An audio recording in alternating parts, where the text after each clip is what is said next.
Setelah kita mengidentifikasi kerentanan atau vulnerability terhadap food fraud, langkah berikutnya adalah menentukan bagaimana risiko tersebut dikendalikan. Dalam VACCP, prinsipnya sederhana.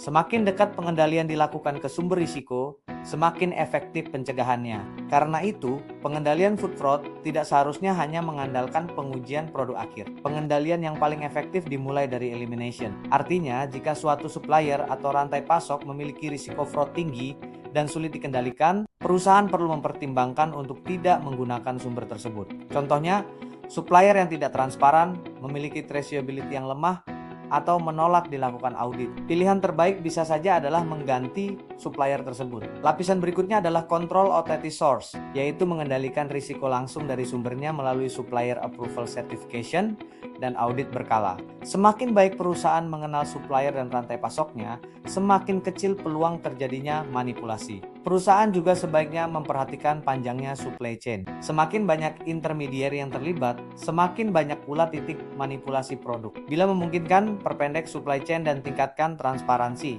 Pengendalian berikutnya adalah supervision dan verification. Pada tahap penerimaan, lakukan pemeriksaan spesifikasi, label, seal, jumlah, dan dokumen traceability. Mass balance audit juga sangat penting. Jika ada klaim penjualan yang melebihi kapasitas bahan baku, itu adalah red flag yang harus diinvestigasi.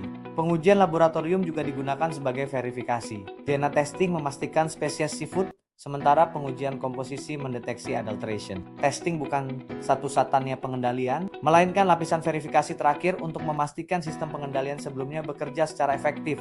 Setiap langkah harus dimonitor. Apa yang diperiksa, siapa penanggung jawabnya, metodenya, frekuensinya, dan apa bukti rekamannya. Jadi, pengendalian food fraud bukan sekadar spesifikasi produk, tapi juga tentang kepercayaan supplier, transparansi rantai pasok, dan kemampuan deteksi sistem kita. Reduce opportunity, strengthen control, increase detection. Itulah inti pengendalian food fraud melalui VACCP.